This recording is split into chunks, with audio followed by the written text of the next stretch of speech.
അതെ അതെ, ഇനി നിങ്ങൾ എന്നെ ശ്രദ്ധിച്ചു. ഞാൻ നിങ്ങളോടൊരു കാര്യം പറയാൻ പോണേ. നിങ്ങൾക്ക് ഒരു ഹാർട്ട് അറ്റാക്ക് വരാൻ പോണ ഒരു കാര്യമാണ് ഞാൻ പറയുന്നത്. നമ്മളിങ്ങനെ തലേ ദിവസം നല്ല അടിപൊളി ഫുഡൊക്കെ കഴിച്ചിട്ട് നമ്മളിങ്ങനെ സുഖമായിട്ട് കിടന്നുറങ്ങണം. പിറ്റേ ദിവസം രാവിലെ ഒരു ന്യൂസ് നമ്മൾ കേട്ടിട്ടാണ് നമ്മൾ എഴുന്നേക്കാൻ പോകുന്നത്. നമ്മൾ പണ്ട് കേട്ടിട്ടില്ലേ, എപ്പോഴാണ് എത്ര മുമ്പാന്ന് എനിക്കറിയാൻ പാടില്ല, കേട്ടിട്ടുണ്ടായിരിക്കും. കേരളത്തിൽ മറ്റേ നോട്ട് നിരോധനം എന്നിട്ടുള്ളൊരു സംഭവം വന്നില്ലേ. അത് നമ്മളിങ്ങനെ അതുപോലെ ഒരു ന്യൂസ് എന്ന് പറഞ്ഞാൽ ഇന്നു മുതൽ കേരളത്തിലുള്ള എല്ലാ ഡീസൽ വണ്ടികളും നിർത്തലാക്കുക. ആ ഒരു ന്യൂസ് കേട്ട് നമ്മൾ എഴുന്നേറ്റ് നിങ്ങളൊന്ന് ആലോചിച്ച് നോക്കിക്കേ. അതർ സ്റ്റേറ്റിൽ നിന്ന് എടുത്ത ടൊയോട്ട ഇന്നോവ, ഫോർച്യൂണർ, പിന്നെ അതുപോലെ തന്നെ ഡീസൽ വണ്ടി പെടുന്ന BMW, ബെൻസ്, പോർഷെ ഇങ്ങനെയുള്ള വണ്ടികളുടെ അവസ്ഥ, അതെടുത്ത ആൾക്കാരുടെ അവസ്ഥ നിങ്ങളൊന്ന് ആലോചിച്ച് നോക്കിക്കേ. കേരളത്തിൽ ലോൺ കൊടുത്ത ബാങ്കുകൾ എന്ത് കണ്ടിട്ടായിരിക്കും ലോൺ കൊടുക്കുന്നത്? സത്യം. ഞാൻ നിങ്ങളോട് വ്യക്തമായിട്ടൊരു കാര്യം ഞാൻ പറയട്ടെ. എപ്പോഴും ഞാൻ അതർ സ്റ്റേറ്റ് വണ്ടികൾ ഞാൻ കുറ്റപ്പെടുത്തണമല്ല, എന്നാൽ പോലും ഈ 4 വർഷം ഞാൻ ഈ ഒരു വണ്ടി കച്ചവട മേഖലയിൽ നിന്നിട്ടുണ്ടോ, അതിൻ്റെ ഒരു എക്സ്പീരിയൻസിൽ ഞാൻ പറയുന്നതാണ്. ഇതിനു മുമ്പ് എന്നെക്കാളൊക്കെ വിവരവും വിദ്യാഭ്യാസം അല്ലെങ്കിൽ ഈ മേഖലയിലൊക്കെ നല്ല രീതിയിൽ അറിവുള്ള ഒരുപാട് പൂർവികരുണ്ടെന്ന് എനിക്കറിയാം. എന്നാൽ പോലും ആസ് യൂഷ്വൽ ഒരു പെൺകുട്ടി എന്ന നിലക്ക് എനിക്കറിയാവുന്ന കാര്യം ഞാൻ നിങ്ങളോട് പറഞ്ഞുതരാം.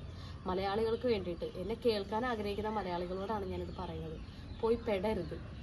വേറൊന്നുമല്ല, എപ്പോഴും അതർ സ്റ്റേറ്റ് വണ്ടികൾ എടുക്കുമ്പോഴത്തേക്കും ശ്രദ്ധിക്കേണ്ട ഒരു കാര്യം എന്ന് പറഞ്ഞു കഴിഞ്ഞാൽ, ഒരു 3 ലക്ഷം രൂപ വേണം, ഒരു 4 ലക്ഷം രൂപ ഡിഫറൻസിൽ കേരള വണ്ടിയിൽ നിന്ന് ഒരു 4 ലക്ഷം രൂപ 3 ലക്ഷം രൂപ ഡിഫറൻസ് ഉണ്ടെന്നുണ്ടെങ്കിൽ മാത്രം നിങ്ങൾ വണ്ടി എടുക്കുക.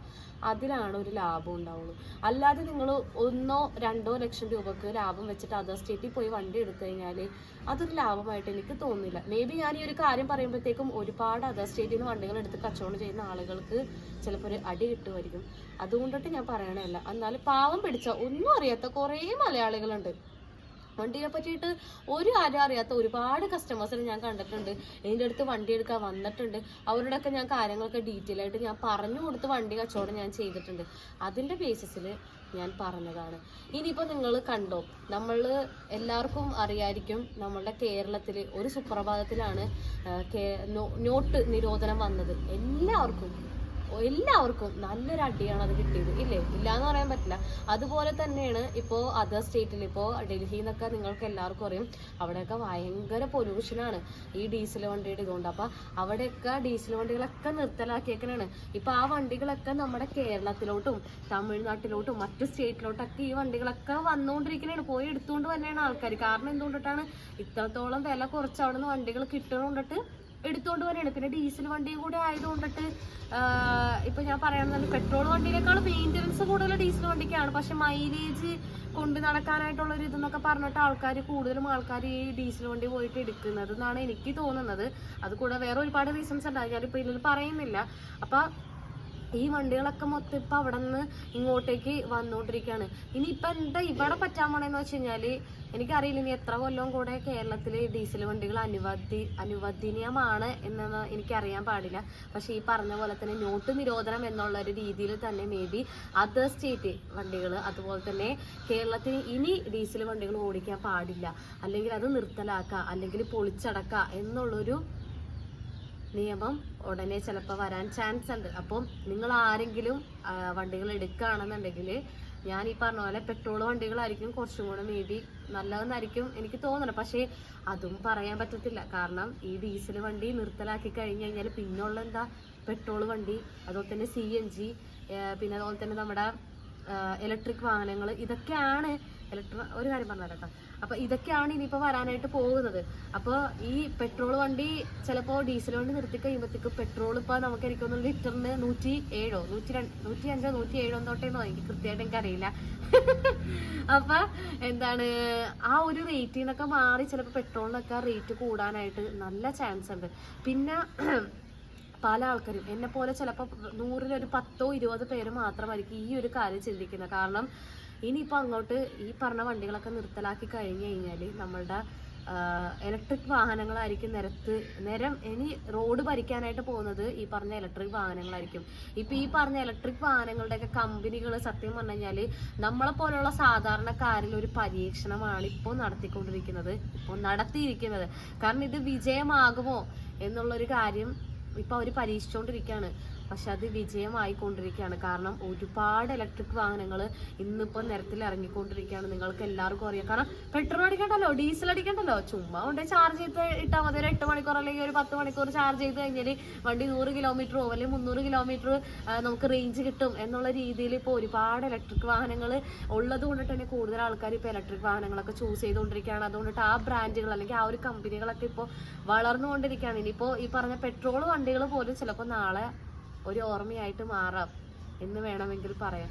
ഞാൻ പറയാം, ഈ പറഞ്ഞ പോലെ ഇപ്പോൾ നിങ്ങൾ വണ്ടി എടുക്കുന്നതിന് അതർ സ്റ്റേറ്റിൽ നിന്നൊക്കെ വണ്ടി എടുക്കുമ്പോഴത്തേക്കും ഒരു 2015 ശേഷമുള്ള വണ്ടികൾ നിങ്ങൾ എടുക്കാനായിട്ട് ശ്രമിക്കുക മാക്സിമം. അല്ലാതെ 2015 മുമ്പുള്ള വണ്ടികൾ പോയി എടുത്തു കഴിഞ്ഞാൽ നാളെ നിങ്ങൾക്കത് നല്ലൊരു ബാധ്യതയാകും, നല്ലൊരു പ്രശ്നമാകും.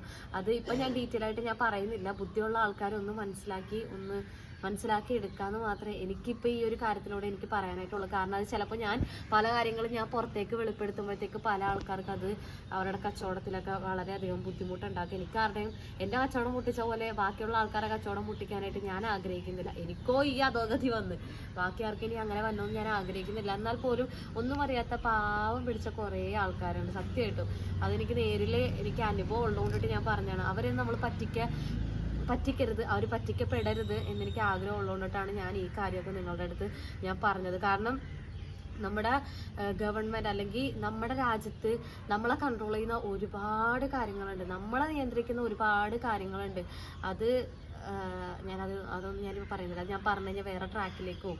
ഇതിപ്പോൾ ഓരോ കാര്യങ്ങൾ ഇപ്പോൾ ഡൽഹിയിൽ ഇപ്പോൾ അങ്ങനെ വണ്ടി ഇപ്പോൾ ഡീസൽ വാഹനങ്ങളൊക്കെ നിർത്തി ട്രോളിയിലൊക്കെയാണ് വണ്ടികൾ കൊണ്ടുപോകുന്നത് പൊളിച്ചടക്കാനായിട്ട്. പെട്രോളും ഡീസലും കൊടുക്കാനുള്ള മോഡൽ പറഞ്ഞു. കാരണം എന്താണെന്നറിയാം, നമ്മൾ അവിടെ പോയി വിസിറ്റ് ചെയ്ത് കണ്ടാണ്. കാരണം അട്ടിയടക്കാന്ന് പറഞ്ഞാൽ ഇങ്ങറ്റം മുതൽ അങ്ങറ്റം വരെ ഇങ്ങനെ വണ്ടി ഇങ്ങനെ നിരത്തിയിട്ടേക്കുവാണ്. അവിടെ നിന്നൊക്കെയാണ് ആൾക്കാർ പോയി വണ്ടി എടുത്തുകൊണ്ട് വരുന്നത്. കാരണം ലാഭം ഉണ്ടാകും എന്നുള്ളൊരു ഇതിലൊക്കെയാണ് ആൾക്കാർ ചെയ്യുന്നത്. പക്ഷെ എന്താണെന്ന് വെച്ചാൽ പിന്നീട് ഇനിയിപ്പോൾ കണ്ടോട്ടെ, ഇനിയിപ്പോൾ ഇവിടെ ഇപ്പം സത്യം പറഞ്ഞാൽ 1,900 ഇന്നോവകളാണ് ഇവിടെ സത്യം പറഞ്ഞു കഴിഞ്ഞാൽ. ഇനിയിപ്പോൾ ഇവിടെ കുറേ ഡീസൽ വണ്ടികൾ വന്നു കഴിയുമ്പോഴത്തേക്ക് ഇവിടെ പൊല്യൂഷനായി കഴിയുമ്പോഴത്തേക്കും നിങ്ങൾ കണ്ടോ, ഉറപ്പായിട്ടും ഗവൺമെന്റ് ഇവിടെയും ഒരു നിയമം കൊണ്ട്. ഇന്ന് ഇവിടെ നിന്ന് ഡൽഹി പോയാൽ നീ ഇന്നലെ കണ്ട ആ വണ്ടിയൊന്നും ഉണ്ടാവൂല, ആ ഷോറൂമും ഉണ്ടാവൂല. നമ്മൾ അന്ന് പോയി പരിചയപ്പെട്ട അല്ലെങ്കിൽ ആരുടെ നിന്നുള്ള വണ്ടി എടുത്ത് അവരെ പോലും നമ്മൾ കാണത്തില്ല സത്യം പറഞ്ഞു കഴിഞ്ഞാൽ. അങ്ങനെയാണ്. അപ്പൊ അതുകൊണ്ടിട്ട് വണ്ടികൾ എടുക്കുകയാണെന്നുണ്ടെങ്കിൽ എൻ്റെ ഒരു അഭിപ്രായത്തിൽ ഞാൻ പറയുകയാണെന്നുണ്ടെങ്കിൽ നമ്മുടെ KL വണ്ടി എടുത്തിട്ട് ചെയ്യണമായിരിക്കും ഏറ്റവും ബെസ്റ്റ് എന്നേ ഞാൻ പറയത്തുള്ളൂ. എപ്പോഴും ഞാൻ മിക്ക വീഡിയോസിലും മിക്ക ആൾക്കാരോട് ഞാൻ പറയാനുണ്ട്, ചേട്ടാ അതർ സ്റ്റേറ്റ് വണ്ടി എടുക്കുന്നതിൽ നമുക്ക് പ്രശ്നമില്ല, പക്ഷേ ഈ പറഞ്ഞ പോലെ നിങ്ങൾക്ക് ഇത്ര ലക്ഷം രൂപ ലാഭം ഉണ്ടെന്നുണ്ടെങ്കിൽ മാത്രം നിങ്ങൾ എടുക്കാം. പിന്നെ കള്ളപ്പണമൊക്കെ ചെയ്യുന്ന ആൾക്കാർക്ക് ചിലപ്പോൾ ഇത് ലാഭമായിരിക്കും. നിങ്ങൾക്ക് കേട്ടിട്ടുണ്ടായിരിക്കും കുറേ വർഷങ്ങൾക്ക് മുമ്പ് നമ്മളുടെ ഒരു ഫിലിം ആക്ട്രസിന്റെ പേരിൽ കുറേ കേസും കാര്യങ്ങളൊക്കെ വന്നു. അപ്പോൾ ആ സമയത്ത് എനിക്ക് തോന്നുന്നു പോണ്ടിച്ചേരി വണ്ടികളൊക്കെ ആയിരുന്നു ആ സമയത്ത് അത്യാവശ്യം ഹിറ്റായിക്കൊണ്ടിരുന്നത്. ആ കഥകളൊക്കെ അറിയാവുന്നവരൊക്കെ ഉണ്ടായിരിക്കും. എനിക്ക് അതിന്റെ വ്യക്തമായിട്ടുള്ള കഥ എനിക്ക് അറിയാൻ പാടില്ല. അറിയാവുന്നൊരു താരെ കമന്റ് ചെയ്യുക, അപ്പൊ ബാക്കിയുള്ളവർക്കും കൂടെ അത് അറിയാലോ. അപ്പൊ അത് ന്യൂസിലാ വന്ന യൂട്യൂബിലല്ല, ന്യൂസിൽ വരാൻ നേരത്തെ ഒരു പരസ്യമാണത്.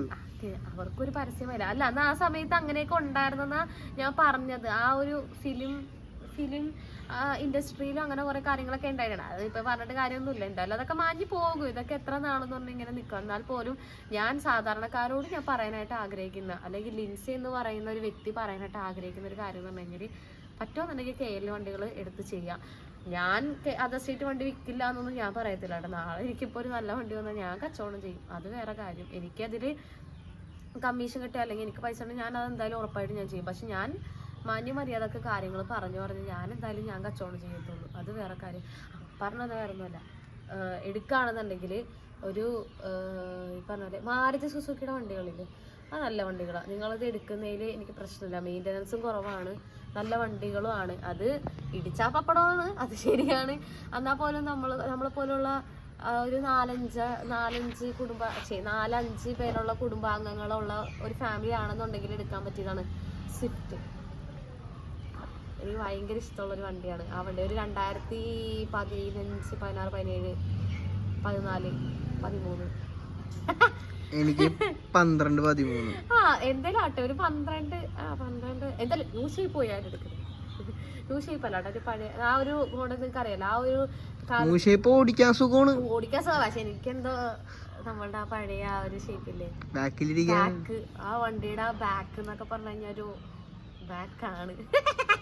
പുതിയ വണ്ടിയുടെ ബാക്കിൽ ഇരുന്നിട്ടുള്ള എക്സ്പീരിയൻസ് എങ്ങനെയുണ്ട്? അയ്യോ സത്യം, എനിക്ക് വണ്ടി ഓടിക്കാനാണ് എനിക്കിഷ്ടം. സത്യം പറഞ്ഞാൽ എനിക്ക് പില്ലിയനായിട്ട് പോണത് എനിക്ക് ഇഷ്ടമല്ല. എനിക്ക് വണ്ടി ഓടിക്കാനാണ് എനിക്കിഷ്ടം.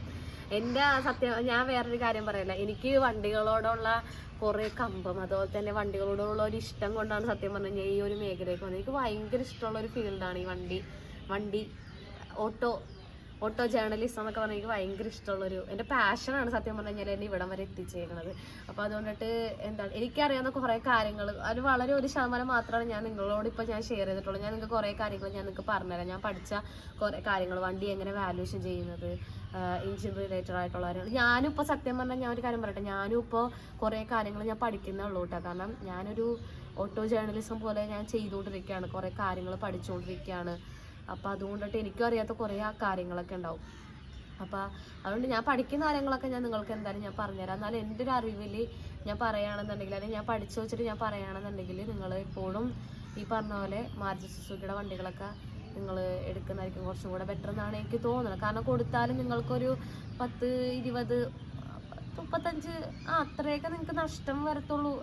വലിയ നഷ്ടം ഉണ്ടാവില്ല. എന്തായാലും കൊടുത്തു കഴിഞ്ഞാലും ഈ പറഞ്ഞ സ്വിഫ്റ്റൊക്കെ ആണെന്നുണ്ടെങ്കിൽ കൊടുത്താൽ വലിയ നഷ്ടമൊന്നും വരാനായിട്ടില്ല. അത് എപ്പോഴും 5 ലക്ഷത്തിൽ താഴെ 5 ലക്ഷം രൂപ 5 ലക്ഷം രൂപ താഴെയുള്ള വണ്ടികൾ എടുക്കുന്നതായിരിക്കും കുറച്ചും കൂടെ എപ്പോഴും നല്ലതെന്നാണ് എനിക്ക് തോന്നുന്നത്. അപ്പോൾ അതാകുമ്പോൾ നമ്മൾ കൊടുത്താലും വലിയ നഷ്ടമില്ലാതെ നമുക്ക് കൊടുക്കാം. അത് വേറെ കാര്യം. അപ്പോൾ ഇതെനിക്ക് പറയണമെന്ന് തോന്നിയായിരുന്നു, അതുകൊണ്ടിട്ടാണ് ഞാൻ പറഞ്ഞത്. നമ്മൾ ആർക്കും ഒരു പരീക്ഷണ വസ്തു ആകാതിരിക്കുക. എപ്പോഴും എന്ത് കാര്യങ്ങളും ചെയ്യുമ്പോഴത്തേക്കും ബുദ്ധിപൂർവ്വം നമ്മൾ കളിക്കുക. നാളെനെ പറ്റിയിട്ട്, കാരണം വണ്ടികളായതുകൊണ്ട് നാളെ പറ്റിയിട്ട് നമ്മൾ ചിന്തിക്കുക. കാരണം എനിക്ക് പറ്റിയ ഒരു കാര്യം ഞാൻ നിങ്ങളോട് പറയാം, ഞാൻ ഭയങ്കരമായിട്ട് വണ്ടികളോട് ഞാൻ അറ്റാച്ച്ഡ് ആണ്, സീരിയസ്ലി ഞാൻ പറയാം. പക്ഷേ അത് ചില സമയങ്ങളിൽ നമുക്ക് നല്ല ബുദ്ധിമുട്ടുണ്ടാക്കും. നമ്മൾ വണ്ടീനെ സ്നേഹിക്കണം, നമ്മളെപ്പോലെ തന്നെ വണ്ടീനെ സ്നേഹിക്കണം എന്നാണ് എല്ലാവരും പറയുന്നത്. ശരിയാണ്, പക്ഷേ എല്ലാത്തിനും ഒരു ലിമിറ്റേഷൻ ഉണ്ട്. ഒരു ലിമിറ്റ് കഴിഞ്ഞ് കഴിഞ്ഞാൽ ചിലപ്പോൾ നമ്മൾ പോലും ചിലപ്പോൾ നമ്മുടെ കയ്യിൽ നിൽക്കില്ല. ഇതൊക്കെ നമ്മുടെ കയ്യിൽ നിന്ന് എപ്പോൾ വേണമെങ്കിലും പോകാം വണ്ടികളൊക്കെ. അപ്പോൾ അത് ഞാൻ മനസ്സിലാക്കിയത് എപ്പോഴാണെന്ന് വെച്ച് കഴിഞ്ഞാൽ, എനിക്ക് ഫിനാൻഷ്യലി ഒരു പ്രോബ്ലം വന്നപ്പോൾ എൻ്റെ ഹിമാലയൻ കൊടുത്ത സമയത്താണ് അതെനിക്ക് ഭയങ്കര ബുദ്ധിമുട്ടുണ്ടാക്കിയത്. കാരണം ഞാൻ ആ ഒരു വണ്ടി എടുത്ത് അത്ര ഇഷ്ടത്തോടെ എടുത്തൊരു വണ്ടിയാണ്. അത് കയ്യിൽ നിന്ന് പോയി കഴിഞ്ഞപ്പോൾ സത്യം പറഞ്ഞാൽ ഞാൻ പോലും എൻ്റെ കയ്യിൽ നിന്ന് നഷ്ടപ്പെട്ടു പോയൊരവസ്ഥ എനിക്ക് ഉണ്ടായിട്ടുണ്ട്. കൊച്ചി ടു ലേ ലഡാക്ക് മൂഞ്ചി. അത് വേറെ കാര്യം. അതാണ് നമ്മൾ ഒരിക്കലും ഒരുപാട് പ്രതീക്ഷ വെക്കരുത്, ഒരുപാട് അറ്റാച്ച്ഡ് ആവരുത്. അതിപ്പോൾ വണ്ടിയുടെ കാര്യത്തിന് മാത്രമല്ല കേട്ടോ, നമ്മുടെ പല ബന്ധങ്ങളിലാണെങ്കിൽ പോലും അങ്ങനെയാണ്. ഇപ്പം ഞാൻ ആ വണ്ടി എടുത്ത സമയത്ത് ലഡാക്ക് പോകണം, മണാലി പോകണം, അങ്ങനെയൊക്കെ കുറേ പ്ലാൻസ് ഒക്കെ ഉണ്ടായതാണ്. പക്ഷേ ഒന്നും നടന്നില്ല. ആകെ പോയത് എവിടെയെന്ന് അറിയാം? ആകെ പോയത് എവിടെയായിരുന്നു? മൂന്നാർ കുറെ പോയിട്ടുണ്ട്, ഇടുക്കി കുറെ പോയിട്ടുണ്ട്, ഇല്ലിക്കക്കല്ല്, കോട്ടയം. നീ ഇപ്പൊ ഇല്ലിക്കക്കല്ല് പോയിട്ടില്ലല്ലോ? അവിടെയൊക്കെ മാറി കമ്പിയൊക്കെ വെച്ചോടാ. അത് ഞാൻ കണ്ടായിരുന്നു. ഞങ്ങൾ പോയ സമയത്ത് വീഡിയോ കണ്ടായിരുന്നു.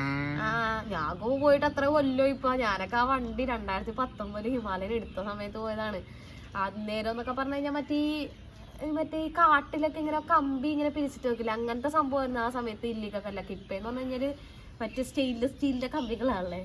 ഞാൻ കണ്ടായിരുന്നു കുറെ വീഡിയോ. ഇപ്പം അതൊക്കെ മാറി. അതൊക്കെ പോട്ടെ. അങ്ങനെയുള്ള പിന്നെ വയനാടൊക്കെ പോയിട്ടുണ്ട്. അവിടെ ഭയങ്കര നിയറസ്റ്റ്, കേരളത്തിന് പുറത്ത് സത്യം പറഞ്ഞു കഴിഞ്ഞാൽ ഞങ്ങൾ പോയിട്ടില്ല. നമ്മുടെ കുറെ പ്ലാൻസ് ഒക്കെ ഉണ്ടായിരുന്നു, അതൊന്നും നടന്നില്ല സത്യം പറഞ്ഞു കഴിഞ്ഞാൽ. ഞാൻ പോയിട്ടുണ്ട്. നീ പോയിട്ടുണ്ട്, ഞാൻ പോയില്ല. ഇവൻ പോയി വണ്ടിയെ കൊണ്ട്. എനിക്ക് പോകാൻ പറ്റിയില്ല. എനിക്ക് ഈ അടുത്തൊക്കെ പോകാൻ പറ്റുള്ളൂ. മൂന്നാറ്, വയനാട്, പിന്നെ തൃശ്ശൂര്, പാലക്കാട്, അങ്ങനെയുള്ള സ്ഥലത്തൊക്കെ വണ്ടിയും പോയി കാറും പോയി. ഹാർഡ് ഡിസ്കിന്റെ കാര്യം കുറെ പേര് ചോദിക്കുന്നുണ്ട്, കുറെ ഫോട്ടോഗ്രാഫേഴ്സ് വന്നിട്ട് ചോദിക്കുന്നുണ്ട്. ഞങ്ങൾക്കും ഇങ്ങനെ ഒരുപാട് അനുഭവം ഉണ്ടായിട്ടുണ്ടെന്നൊക്കെ പറയുന്നുണ്ട്. അതൊക്കെ ഞാൻ അടുത്ത വീഡിയോയിൽ പറയാം. ഇന്നലെയും കൂടി ഒരാളെ വിളിച്ചോളൂ, എന്റെ ഹാർഡ് ഡിസ്ക് പോയി, എന്തെങ്കിലും ചെയ്യാൻ പറ്റുമോ, എനിക്ക് തൂങ്ങിച്ചാവേണ്ട അവസ്ഥയാണെന്നൊക്കെ പറഞ്ഞു എന്നെ വിളിച്ചു. അങ്ങനെ ചെയ്യല്ല കേട്ടാ, അതൊക്കെ നമ്മളും ചെയ്യാൻ നോക്കിയതാ. പക്ഷെ കയറിന്റെ നീട്ടം കുറഞ്ഞോണ്ടറിയില്ല. അങ്ങനെ ചെയ്ത അത് വലിയൊരു തോൽവിയായി പോകും. ഞങ്ങളൊക്കെ ഇപ്പോഴും സത്യം പറഞ്ഞു കഴിഞ്ഞാൽ കരകയറി വന്നിട്ടില്ല, വരുന്നതേ. ഇലക്ട്രോണിക് ഐറ്റം ഒന്നും വിശ്വസിക്കരുത്, വണ്ടിയും വിശ്വസിക്കരുത്. ഇപ്പൊ മനസ്സിലായില്ലേ? പറഞ്ഞത് മനസ്സിലായില്ലേ? ഞാൻ നേരത്തെ ഒരു കാര്യം പറഞ്ഞിട്ടുണ്ടായിരുന്നു, ഇലക്ട്രോണിക് ഐറ്റംസ്. എനിക്ക് ഹാർഡ് ഡിസ്ക് റെഡിയാക്കാൻ പോയപ്പോ നമ്മളോട് പറഞ്ഞത് എന്താ, പുതിയ ഹാർഡ് ഡിസ്ക് അതിലെ ഫയലില് ഗ്യാരണ്ടി ഗ്യാരണ്ടി ഇല്ലാന്ന് പറഞ്ഞത്. നമ്മള് 100K ആവട്ടെ, നമുക്ക് ഫൈറ്റ് ചെയ്യാം. അത് നമ്മളെല്ലാം ഞാൻ പറഞ്ഞു കേട്ടോ. അയ്യോ അതൊരു 1.5 കഥയാണ് എൻ്റെ അമ്മോ. നമ്മുടെ ജീവിതം നശിപ്പിച്ചൊരു കഥയാണത്. അത് വേറൊന്നും. അതെ, ഒരു ഫോട്ടോഗ്രാഫറിന്റെ ലൈഫ്. അത് ഞാൻ പറഞ്ഞായിരുന്നു നിങ്ങൾക്ക്. ഒരു ഫോട്ടോഗ്രാഫർ, ഒരു ലൈഫ് പോയി പിന്നെ ഫോട്ടോഗ്രാഫറായി, ഇവിടെ വരെ ആയി. ഇപ്പൊ എന്താ, അത് ഞാൻ പിന്നെ പറഞ്ഞുതരാം, അതൊരു സ്റ്റോറിയാണ്. അപ്പോൾ വണ്ടിയുടെ കാര്യത്തിൽ 1% മാത്രമേ ഞാൻ പറഞ്ഞിട്ടുള്ളൂ. അടുത്തടുത്ത ഞാൻ നിങ്ങളോട് പറഞ്ഞുതരാം, വഴിയെ ഞാൻ പറഞ്ഞുതരാം എല്ലാം. ഓക്കെ. പിന്നെ ഉണ്ടല്ല, ഞാൻ നിങ്ങളോട് കാര്യം പറയാൻ പറഞ്ഞേ, ഞാൻ ഹെവി ലൈസൻസിന് അപ്ലൈ ചെയ്തായിരുന്നു. നിങ്ങളെല്ലാവരും കണ്ടിട്ടുണ്ടാവും വിചാരിക്കുന്നു. ഇനിയിപ്പോൾ നമ്മൾ അടുത്തത് ലോറി, ബസ്സൊക്കെയാണ് നമ്മളിനി ഓടിക്കാൻ പോണത്. കിട്ടുമെന്ന് എനിക്കറിയില്ല, എനിക്ക് നല്ല പേടിയുണ്ട് ഗൈസ്. ഞാനുള്ള കാര്യം പറയാനല്ല, ഞാൻ കൊച്ചിക്കരായിട്ട് പറയണല്ല കേട്ടോ, എന്നാലും ഞാൻ ജിൻസി വരെയായിട്ട് പറയണതാണ്. കഴിഞ്ഞ പ്രാവശ്യം ഞാൻ ഞായറാഴ്ച പോയപ്പോഴത്തേക്ക് കമ്പി തട്ടിയിട്ട് ഗൈസ്. 2-3 പ്രാവശ്യം കമ്പി തട്ടിയിട്ട് താഴെ. കാരണം നമ്മൾക്ക് ഈ അളവ് കാർ ഓടിച്ചു കഴിഞ്ഞാൽ പിന്നെ ബസ് ഓടിക്കാൻ വിഷയമില്ല എന്നൊക്കെയാണ് പറഞ്ഞത്. പക്ഷെ ഞാൻ കമ്പി തട്ടി താഴെയിട്ട്. എനിക്കറിയില്ല, എച്ചെടുക്കാൻ ഞാൻ ഉറപ്പായിട്ട് തോറ്റു പോകുമെന്നാണ് എനിക്ക് തോന്നുന്നത്. റോഡ് പ്രാക്ടീസ് ചെയ്യുന്നുണ്ടായില്ല, റോഡൊക്കെ ഞാൻ തകർത്താണ് പോണത്. പക്ഷെ ഞാൻ പൊട്ടി ഗൈസ്. കണ്ടിപ്പൊ പോലെ എനിക്ക് മറവിയല്ലേ, ഞാൻ മറന്നുപോയി ഗൈസ്. എച്ചല്ല, ടീ ആണ് കേട്ടാ. ടീയില് ഞാൻ കമ്പി തട്ടി താഴെ ഇട്ടു ഞാൻ. ഇനിയിപ്പൊ ടെസ്റ്റിന് പോകുമ്പോ കാണാം ഞാൻ തോക്കോ ഇല്ലെന്നുള്ളത് എനിക്ക് അറിയാൻ പാടില്ല. പക്ഷെ ഞാൻ ഇപ്പൊ ഞാൻ ഈ കാറ് ഞാൻ പറമ്പിലിട്ട് വെറുതെ പഴയ കാലം ഒന്ന് അയവറക്കാൻ വേണ്ടിട്ട് ഞാൻ ഒന്ന് എച്ചെടുത്തായിരുന്നു ഈ വണ്ടി. അപ്പൊ ഞാൻ എച്ചിന്റെ ഓർമ്മയിൽ നിന്നുപോയി. ടീ ആണ്ട്ടാ, ഹെവിക്കൊക്കെ ടീ ആണ്, അറിയാലോ എല്ലാവർക്കും അതില്. അപ്പൊ ഗൈസ് ഞാൻ പോട്ടെ, വീട്ടിൽ പോട്ടെ. അപ്പൊ അടുത്ത വീഡിയോ ഇട്ട് വരാം. ചാറ്റ ബൈ ബൈ.